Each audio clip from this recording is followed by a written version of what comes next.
Hare Rama, Hare Rama, Rama Rama, Hare Hare.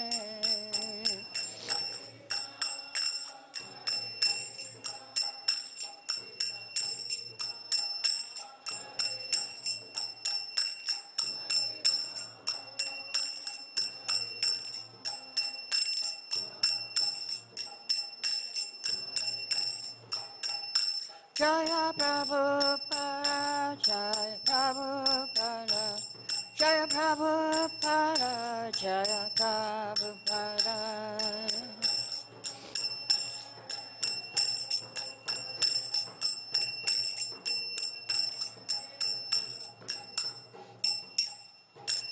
Srila Prabhupada ki Jai. Jayam Vishapad Paraman Sabharga Jagajaya Suchasara Śrīmad-Bhāgavatam Swami Srila Prabhupada ki Jai. All glories to the assembled devotees. All glories to the assembled devotees. All glories to the assembled devotees. All glories to Shri Guru and Gauranga. We're reading from Bhagavad-gītā, chapter 7, verse, chapter 10. Chapter 10. Yeah, it's chapter 10. Sorry, I got the wrong chapter. It's chapter 10, verse 7. Opulence of the Absolute. Etāṁ vibhūtiṁ yogam ca mama vetti tattvataḥ vikalpena yogena yujyate nātra saṁśayaḥ etāṁ vibhūtiṁ yogam ca mama vetti tattvataḥ vikalpena yogena yujyate nātra saṁśayaḥ etāṁ vibhūtiṁ yogam ca mama vetti tattvataḥ vikalpena yogena yujyate nātra saṁśayaḥ. Chant. Etāṁ vibhūtiṁ yogam ca mama vetti tattvataḥ vikalpena yogena yujyate nātra saṁśayaḥ etāṁ vibhūtiṁ yogam ca mama vetti tattvataḥ vikalpena yogena yujyate nātra saṁśayaḥ etāṁ vibhūtiṁ yogam ca mama vetti tattvataḥ vikalpena yogena yujyate nātra saṁśayaḥ etāṁ vibhūtiṁ yogam ca mama vetti tattvataḥ vikalpena yogena yujyate nātra saṁśayaḥ etāṁ vibhūtiṁ yogam ca mama vetti tattvataḥ vikalpena yogena yujyate nātra saṁśayaḥ etāṁ vibhūtiṁ yogam ca mama vetti tattvataḥ vikalpena yogena yujyate nātra saṁśayaḥ etāṁ vibhūtiṁ yogam ca vikalpena. So vikalpena yogena. Yujyate saṁśayaḥ. Translation by Srila Prabhupada. One who is factually convinced of this opulence and mystic power of mind engages in unalloyed devotional service. Of this there is no doubt. Purport. The highest summit of spiritual perfection is knowledge of the Supreme Personality of Godhead. Unless one is firmly convinced of the different opulences of the Supreme Lord, he cannot engage in devotional service. Generally, people know that God is great, but they do not know in detail how God is great. Here are the details. If one knows factually how God is great, then naturally he becomes a surrendered soul and engages himself in devotional service of the Lord. When one factually knows the opulences of the Supreme, there is no alternative but to surrender to him. This factual knowledge can be known from descriptions in Śrīmad-Bhāgavatam and Bhagavad-gītā and similar literatures. In the administration of this universe, there are many demigods distributed throughout the planetary system, and the chief of them are Brahma, Lord Shiva, and the four great Kumaras and other patriarchs. There are many forefathers of the population of the universe, and all of them are born of the Supreme Lord Krishna. The Supreme Personality of Godhead Krishna is the original forefather of all forefathers. These are some of the opulences of the Supreme Lord. When one is firmly convinced of them, he accepts Krishna with great faith and without any doubt, and he engages in devotional service. All this particular knowledge is required in order to increase one's interest in the loving devotional service of the Lord.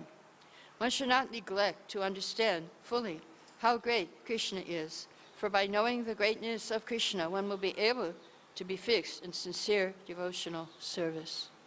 Yogaṁ karoti vachalam bhangum langaite girim yakipam tamaham bande shri gurum chiracharinam Om Gyana Timarandasya Gyananjana Shalakaya Chakshurmiritam Yena Tasmai Sri Gurave Namaha. So, how do we know how great is Krishna? Well, for that, you have to go to the next verse, verse 8.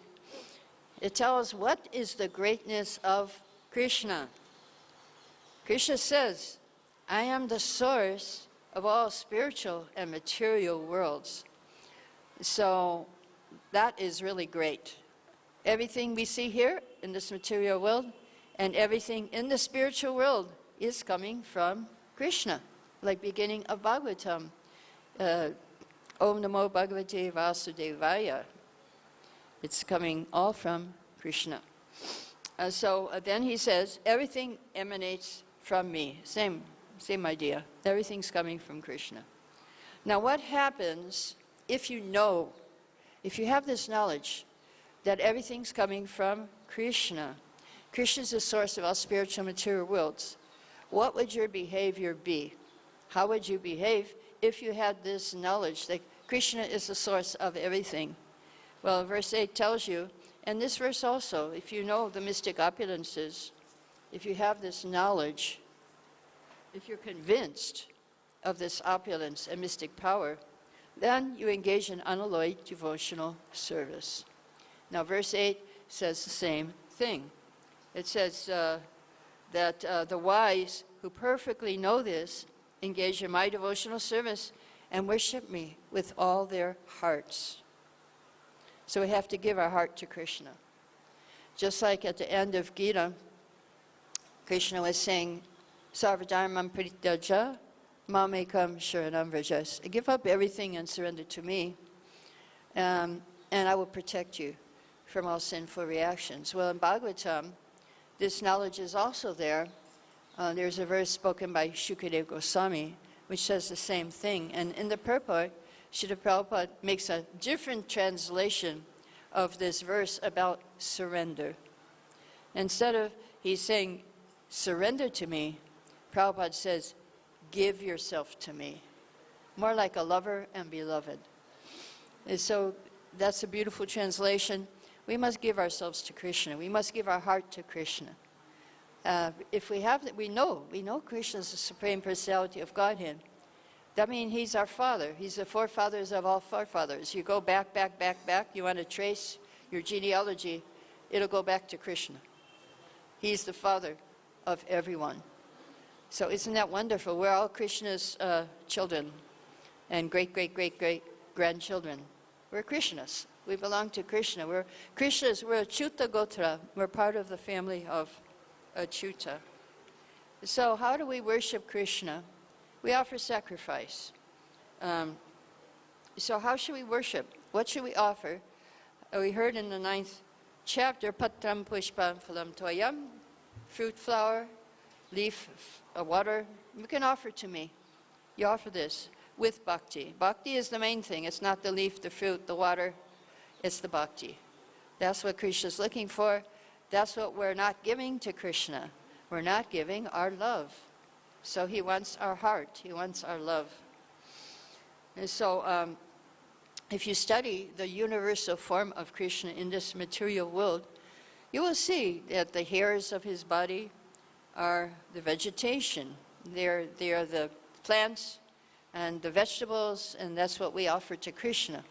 We take from His universal form body and we offer it to Him. Just like and then Krishna is happy. I mean, it's all His, but if we offer it, then He takes our love. Just like when my son, Govinda, was 5 months old. Then I used to feed him with some oats, cereal, porridge. And I would take the spoon, put it in the porridge, and put it in his mouth. Then one day, this 5-month-old baby took the spoon from my hand, stuck it in the porridge, and stuck it in my mouth. And I was so happy. I said, oh, he loves me. So that's how Krishna is. If we give to Him, He feels happy. And that's why we should worship Him with our heart. So every herb, every plant has a purpose in the universal form of the Lord. Every oshadi, medicine, they're called oshad, the vegetables, the roots, the fruits, the herbs. When Yudhishthira Maharaj was king of this earth, the earth produced all necessities of man in profusion. And the cow was watering with the milk all over the pasture. The rivers, the oceans, the mountains, the forests, the creepers, and the drugs also offered their quota in tax to the king. So not only human beings would offer sacrifice to Krishna, even the oceans, the rivers, the trees were giving their fruits and their flowers, and the earth was giving vegetables. They were also paying tax because they are also citizens. The trees and the plants and the animals are also citizens of the kingdom, and the king must protect not only the human beings, he must protect the trees, the creepers, the plants, and the animals. So the vegetables, Srila Prabhupada said, each one has a purpose to fulfill in the universal form. We go and we say, oh, these are just weeds. But Prabhupada said, no, these are not weeds. They have some medicinal value. Like there's one weed in America, it's a yellow one, and it's dandelion. And they say this is good for the liver now, they have discovered. The medicine, the Ayurvedic knew it already. So Srila Prabhupada gave an example from his life that one time he had a toothache and he went to the dentist, and the dentist couldn't help him, couldn't take away the toothache. They just would take out the teeth. But in Ayurvedic medicine, there is one herb, if you touch it to your teeth, and all the germs will come out. So he went to one village, and there was one Ayurvedic doctor, and he went and got this herb for Prabhupada. He put it on the teeth, and his toothache went away. All the germs went out. And so we don't know. These weeds, these herbs, they have some great value. And so nature has its function. It has to give us, just like we have drinking water. Drinking water is coming from the rain. Rain is going top of the mountains and it's coming down in the rivers, it goes into the ground, and then we get our water. So the same way, just like we imitate nature, we have our houses, we put the tank on the top, and then the water comes down for us to use. So we have to, if we are Krishna conscious, then nature will cooperate with us. Just like during Yudhishthira's time, nature was cooperating. The people were cooperating, nature was cooperating, and that's how we can control nature. Mam eva ye prapadyante mayam evam taranti te. If we surrender to Krishna, if we are Krishna conscious, then we can see how everything can be used for Krishna, and then everything will cooperate with us. Just like we just had, Srila Prabhupada gave another example of how we can control disease by chanting Hare Krishna. Well, first of all, his spiritual master, Srila Bhakti Siddhanta Saraswati Maharaj, he did not encourage his brahmacharis to go to doctors. He said, you chant 64 rounds and you will be cured.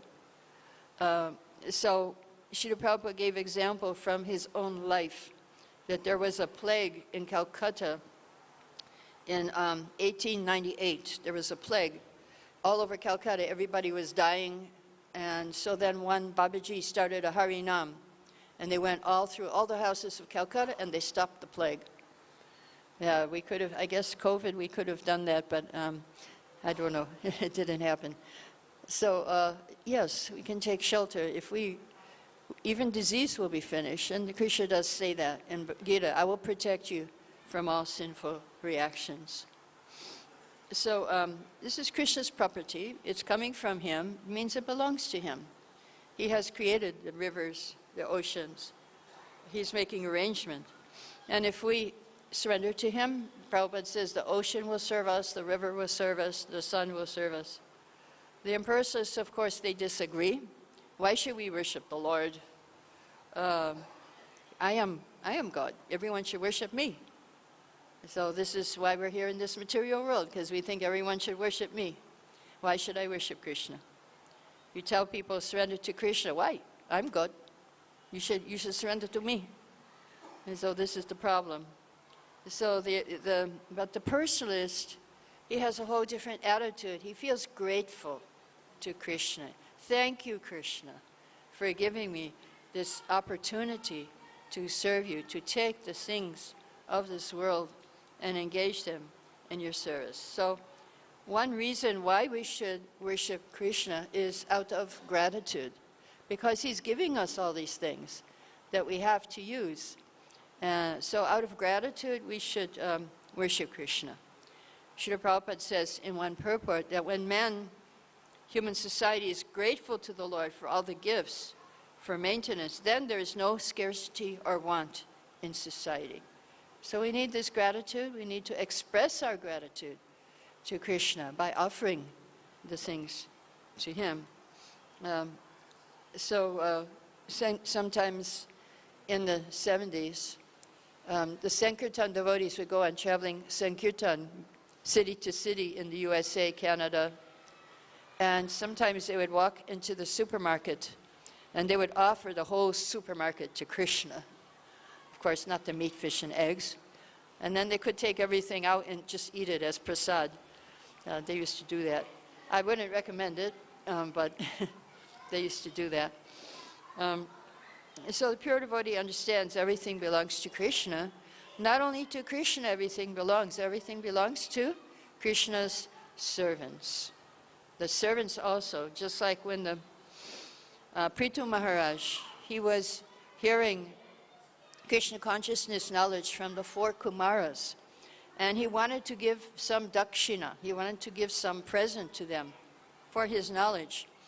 And then he said, but I don't have anything except your remnants. Everything is your remnants. It belongs to you. So what can I give you? But then he said, okay, but please take anyway. So everything belongs to the Vaishnavas as well, the devotees of the Lord. So we need to worship the Vaishnavas. So out of love, the devotee gives whatever he has to Krishna. Sudama, he just had a little piece, some bunch of chipped rice. He was hiding it. He didn't want to give it. He was ashamed. But Krishna saw it. He said, "Oh, what have you brought for me?" Because it was saturated with bhakti. Krishna ate it, and he wanted one more bite. Rukmini stopped him. He said, "No, already what you did, how much you ate will satisfy the whole creation. I'll have to, because she's Lakshmi."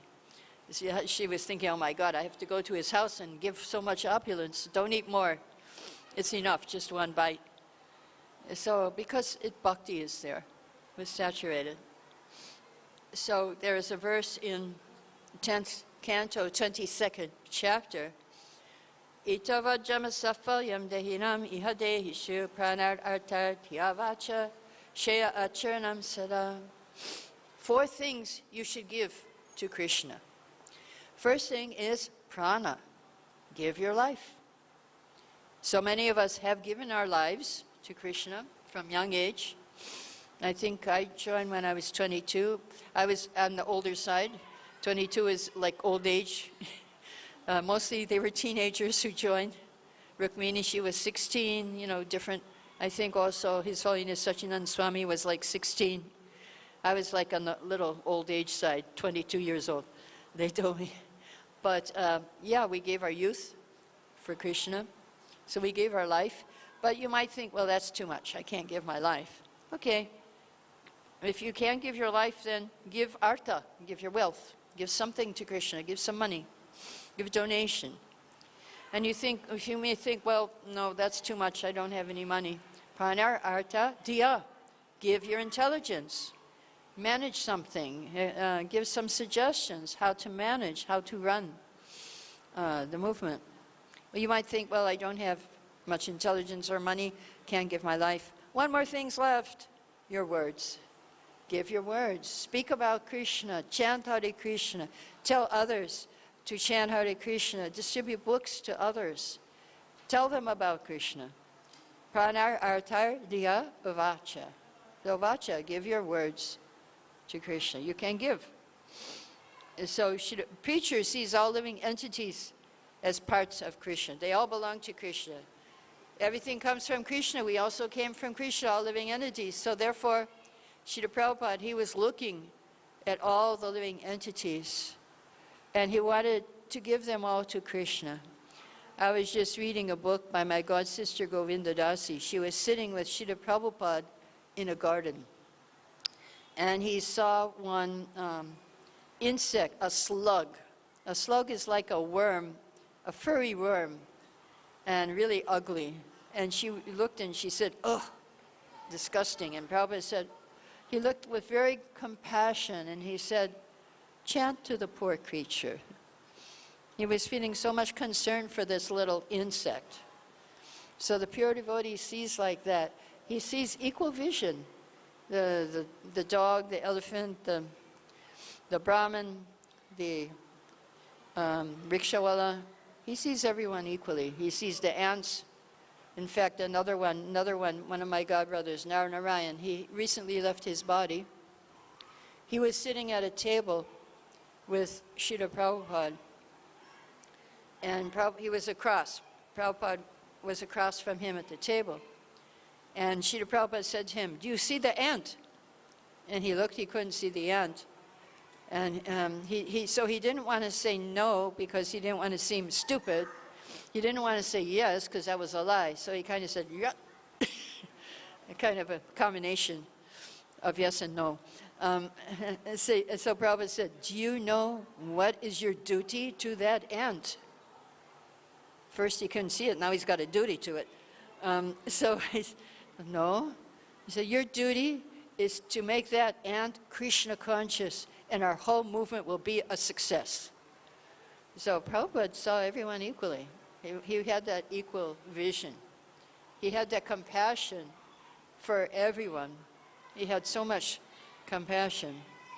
Like Govinda Dasi, before she was into impersonalist meditation, and she could see there's no compassion in this impersonalist. It's just you want to make progress. You are first, and you don't care about anyone else. But in bhakti, you care about everyone, even the ants, even all the insects, all the animals.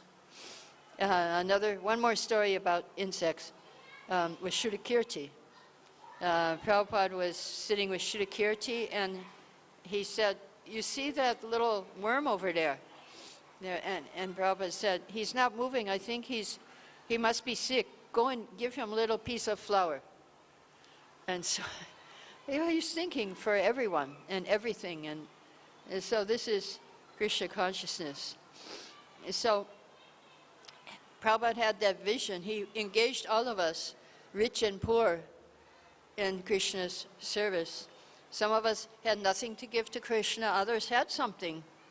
So Jayananda gave his savings to Srila Prabhupada to print Nectar of Devotion. Brahmananda gave his savings to Prabhupada also when he joined. I think maybe like $5,000, which was worth a lot in those days, like 50-some years ago. It was worth a lot more. And then when Brahmananda gave the check to Prabhupada, he asked Prabhupada, "Can I have the Bhagavatam set?" And Srila Prabhupada said, "That will be extra." And he said it was much harder to get that $16 for the Bhagavatam than to get the $5,000, because he didn't have a job now and he was a brahmachari. And so, so Prabhupada, he wanted to make us surrender and engage us in his service. So we should offer out a friendship to Krishna. In Nectar of Instruction, there are 6 instructions, verse number 4, how to associate with devotees. Siddhadati patagrinati guyam akyati prichati bhunte yujyate chaiva savidham priti lakshanam. Offering gifts in charity, accepting charitable gifts,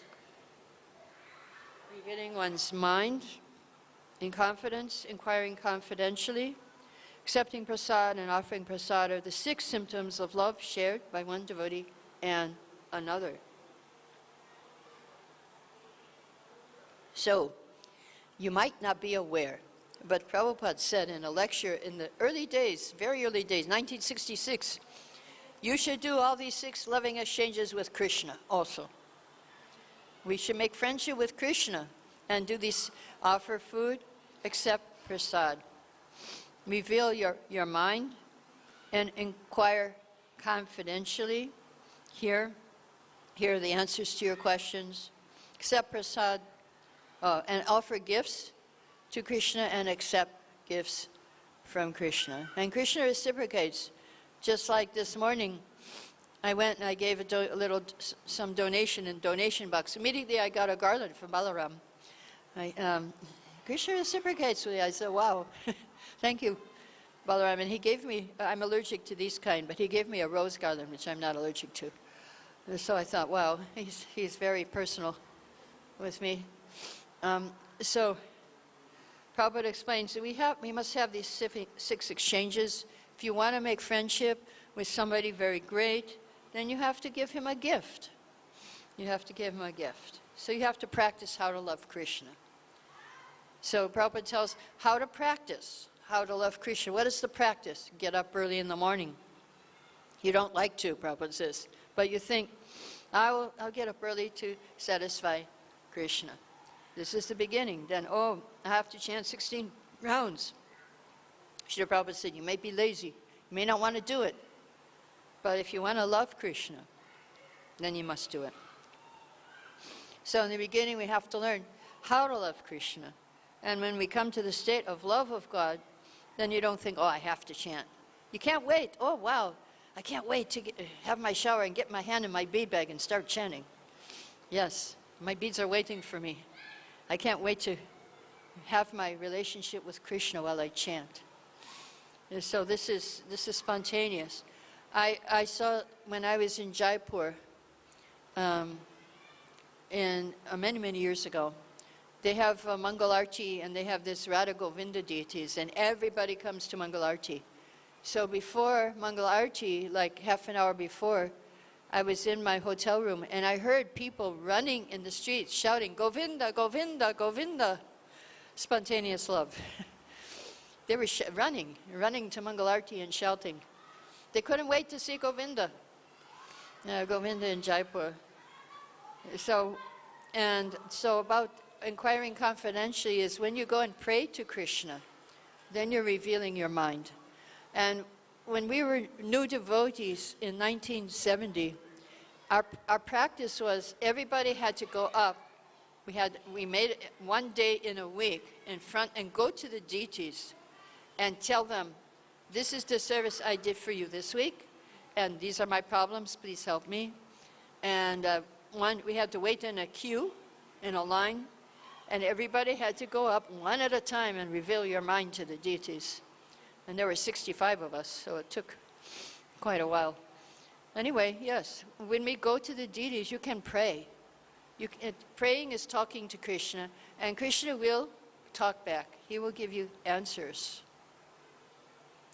I was doing one seminar on this point, and we were practicing talking to the deities and getting answers. So one devotee, he was going on Harinam, but nobody was coming on Harinam with him. So he expressed this to the deities, Gauditai, that nobody's coming with me on my Harinam. And what's the answer he got? Don't you see, we are coming with you on Harinam, Gauditai said to him. And afterwards, this devotee became part of Harinam Ruchi and traveling all over the world. So yes, it's there. Krishna will talk to you. If you pray, you will get your answer. It may not come the answer you want from Krishna.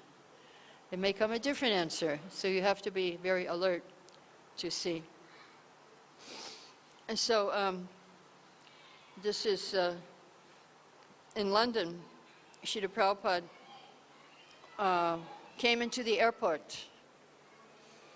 And I'll tell you two different times. One time he came and the reporter said, so why have you come to London? And Prabhupada said, well, you came to India and you took so many things from us.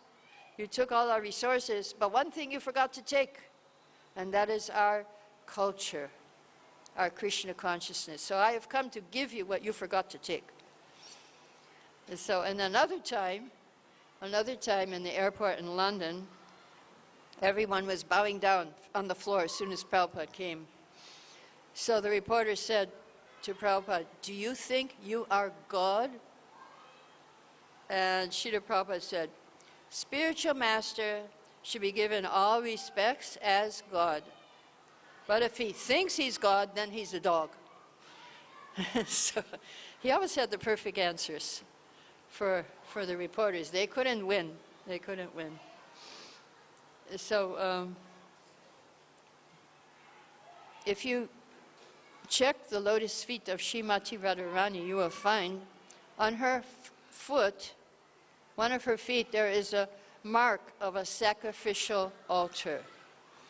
Now, one of the meanings of this mark is that the offering, whatever we offer to Krishna, is the universal form. Krishna is the offering. It's coming from the universal form of Krishna. Universe is the form of Krishna. And the offering is the form of Radha. So what we take is Krishna, and when we offer, it's Radha. So when we offer something to Krishna, we are uniting Radha and Krishna on the sacrificial altar of sacrifice. Krishna's universal form, offering is Radha. When we offer, we take something, universal form is his body, so we take it and we offer to Krishna, then Radharani is the offering. When we offer, it's bhakti. Radharani is in charge of bhakti. So the bhakti must be there. So the sages of Naimisharanya, they had a realization while performing their sacrifice that we have just begun the performance of this fruitive activities, karma kanda sacrifice, sacrificial fire. They had a fire without certainty of its result due to the many imperfections in their actions. So the fire was smoking a lot. It wasn't really coming to a nice fire. They said, but we are very pleased by the nectar of the lotus feet of the Lord Govinda, which you are distributing. So the sacrificial fire is not for Kali Yuga, although we do sacrificial fires, but the main sacrifice is chanting Hare Krishna, Krishna Krishna, Hare Hare, Hare Rama, Rama Rama, Hare Hare. And this is where we unite Radha and Krishna. Hare and Krishna go together, Radha and Krishna. So I'll stop here. If you have any questions, you can ask at this point.